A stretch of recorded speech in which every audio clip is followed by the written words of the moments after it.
Big hit into the deep towards the mid-wicket fielder. It's dropped, and it's a century.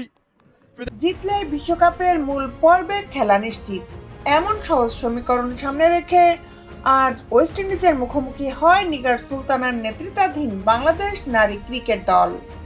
কিন্তু 9 wicket হারিয়ে 227 run করা বাংলাদেশ হেরে যায় 3 উইকেটে। এই পরাজয়ে অক্টোবরে ভারতে অনুষ্ঠিতব্য নারী বিশ্বকাপে খেলার অপেক্ষা বাড়ল নিগার সুলতানাদের। বিস্তারিত নিয়ে আপনাদের সাথে আছি আমি শামিমা সুলতানা। পাকিস্তানে চলমান বিশ্বকাপের বাছাই পর্বের শেষ ম্যাচে শনিবার স্বাগতিক পাকিস্তানের মুখোমুখি হবে বাংলাদেশ। সেই ম্যাচে জয় অথবা বৃষ্টির কারণে ম্যাচটি বাতিল হলেও বিশ্বকাপের মূল পর্বে খেলার টিকিট পাবে বাংলাদেশ। বাছাই পর্বের প্রথম 3 ম্যাচের 2টিতে বাংলাদেশ জিতেছে আগে ব্যাটিং করে।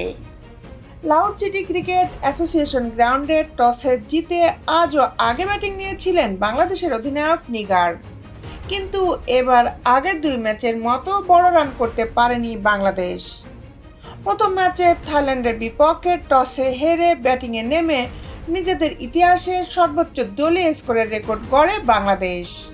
পরের ম্যাচে রান তাড়া করে আয়ারল্যান্ডকে হারানো বাংলাদেশ তৃতীয় ম্যাচে আগে ব্যাটিং করে দলীয় সর্বোচ্চ স্কোরের রেকর্ডটি নতুন করে লিখে জিতেছে স্কটল্যান্ডের বিপক্ষে।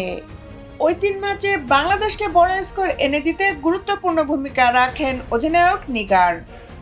আজ নিগারের ব্যাটে ছিল রানের খরা।